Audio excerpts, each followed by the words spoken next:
Hey guys, welcome to Android Guide.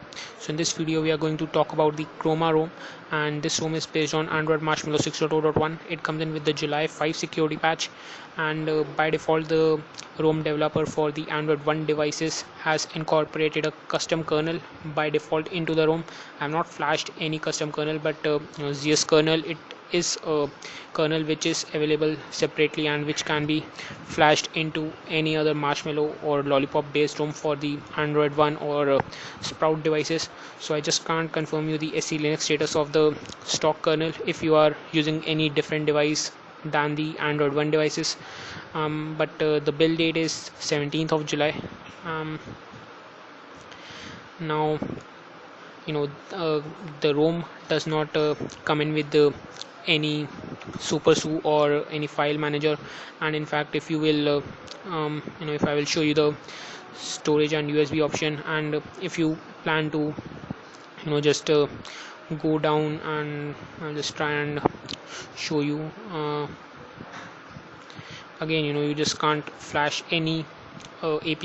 You can't just install any APK file directly from the stock file browser, or we also don't get any file manager and super source. So if you are planning to get root access into the ROM, then you have to flash separately, and I will ensure that I put down a link below in the description for that too.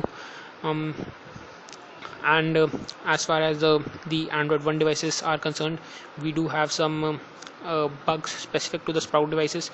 But if you are just referring to this video to get an eye of what the features this ROM has to offer, then first of all I will cover that up, and then later on I will mention the bugs which are specific to the Sprout devices.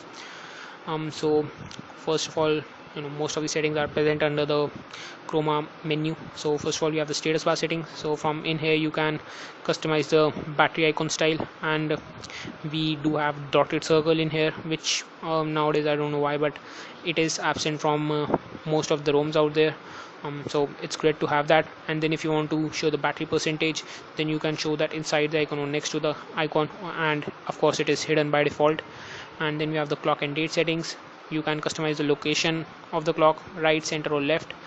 I'll just put that to center. And then if you want to show the AM PM style, this is the small font style, and this is the normal one. And if you want to show the date, then this is the normal style, and this is the small font size. Then we have various date styles. This is the normal one, this is the lowercase one, and this is the uppercase one.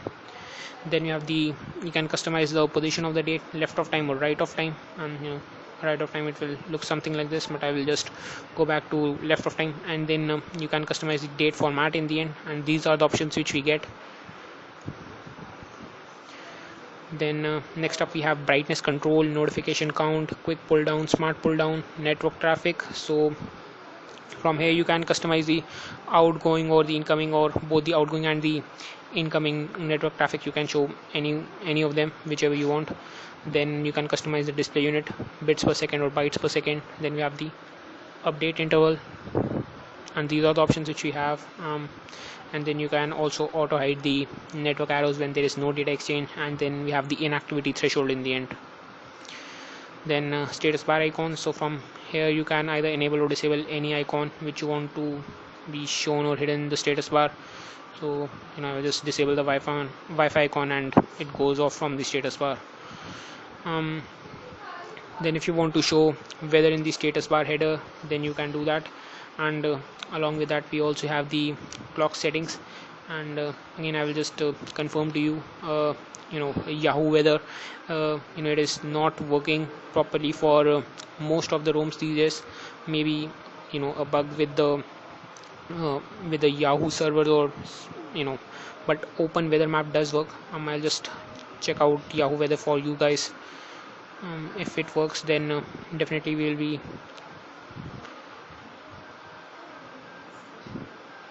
okay. Well, so we don't have any weather, but let's shift to Open Weather Map now, and let's get the location. Okay, and there you see. So again, Yahoo Weather is not working, and if you want to get the location, get the weather in the extended notification header region, then you have to use Open Weather Map as the weather source. And then you can customize the clock and alarm and the calendar events as per your need. Then next up we have the quick settings. So these are the quick setting tiles which are enabled by default, and if you plan to add on any tiles, then these are the ones which you can add on. So plenty to choose from in here too. And then you can enlarge the first row, and you can also customize the number of tiles which can be shown per row, 3, 4 or 5, brightness slider, and we also have the advanced location quick settings option. So if you want to enable that, you can do that. Then we have the navigation bar settings. So if you want to enable or disable the on-screen navigation bar, you can do that from here. Buttons and layouts, I'll just show you the. So we have the search button, menu button, and the power button by default, and then you can assign any respective actions to them if you want to. I will just go back to the default layout. Then you can also customize the navigation bar height and the navigation bar width. Then if you want to show the arrow keys while typing, you can do that. KLab back button is present here, so definitely you won't be finding that option down in the developer options. And clear all back button is here too, and we get all the 6 location set. And if you want to include the foreground task while clearing all the recently used applications, then you can do that from here. And if you want to show or hide the search bar in the recents menu, you can do that from here too. Then next up we have the gestures option. Double tap to sleep on the status bar, navigation bar, and double tap to sleep anywhere on the lock screen. And we also have the 3-finger gesture to take a screenshot. Then it's a pretty useful feature if you just want to quickly have a look at that. There you see, I just took a screenshot. Then next up we have the lock screen settings. So from in here you can customize the carrier label if you want to, but I don't know, again we are just not able to access the carrier label settings. Again, this is a bug with the ROM, and the reason for there are many bugs in this ROM presently because this ROM currently has been modified to support the Substratum theme engine, and currently the ROMs which are supporting that theme engine are only they're out for testing purposes. And those of you who like to play around with with the new theming stuff which is available now on these days, Substratum theme engine. This is a completely new theming engine based on the overlays which Sony has in its Xperia smartphones. So Substratum theme engine is based on that, and I'll be doing a separate video on that too. But so that is the reason for so many bugs in this ROM. But again, RIL is working perfectly, and again I will be just going into the bugs later on in this video. Then you can show the media cover art or just disable it. Then we can also customize the bottom lock screen shortcuts, and if you want to set any custom wallpaper for the lock screen, you can do that. And using the clear lock screen wallpaper, you can take the lock screen wallpaper back to the wallpaper which the home launcher is using.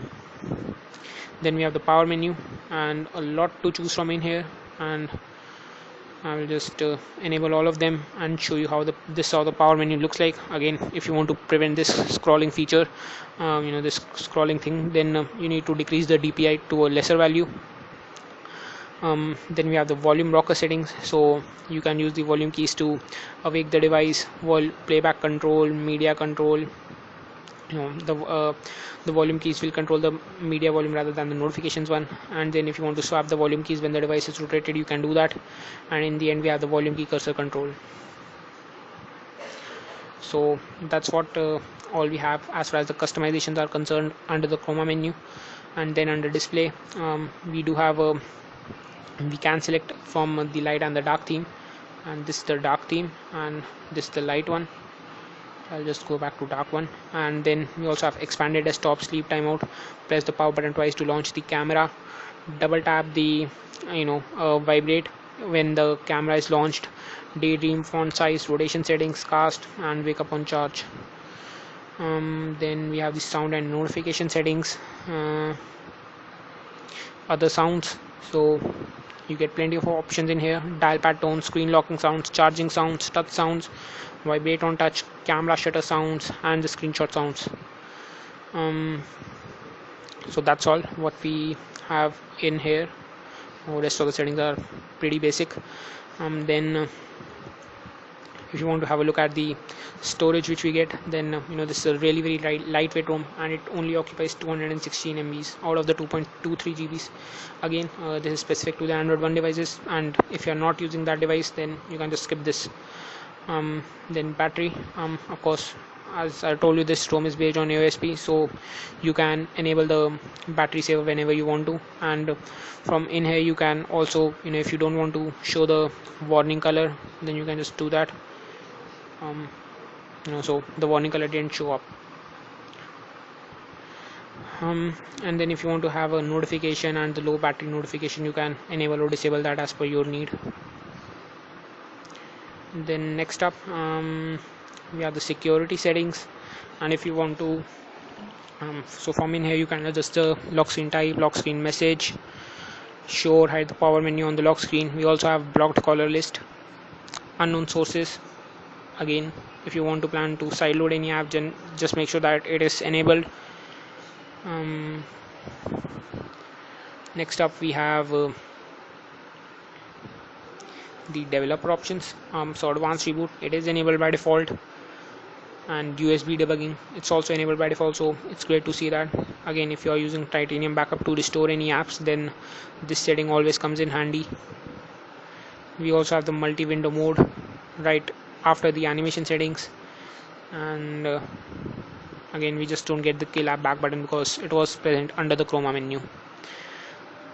So now coming to the bugs which are again specific to the Android One devices. So again, if you are not using an Android One device, then you can just skip this part of the video. And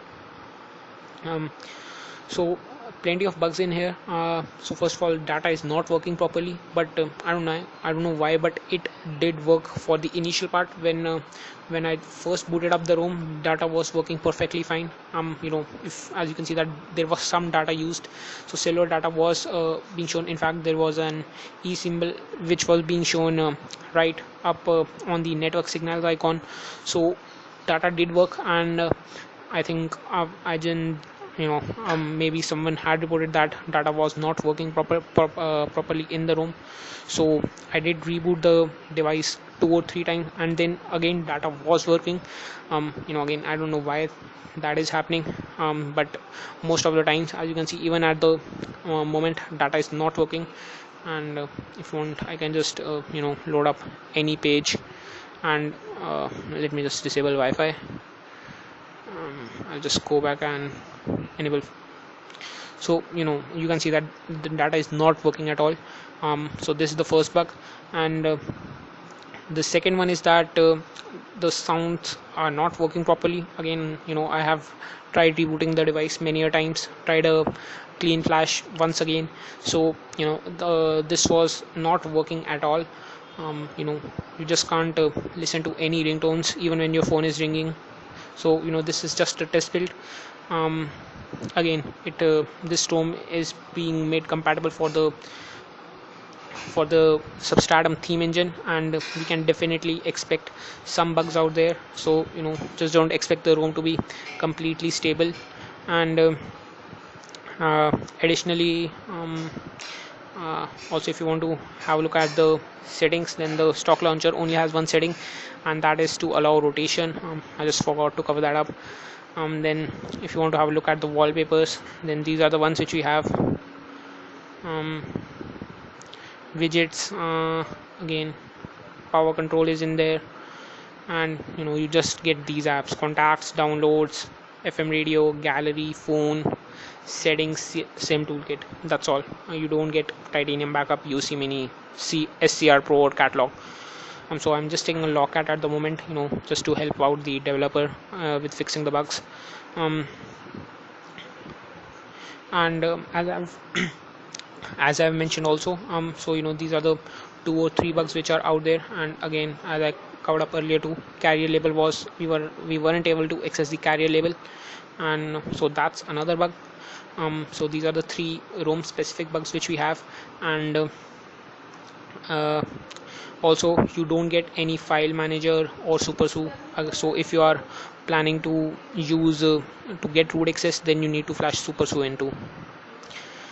So this all what you know I these are all the bugs which I experienced with the ROM. So I guess that's all what I have got for you guys in this video. So if you want to watch for more videos from my side and get a notification in whenever I upload a new video, then do subscribe to me.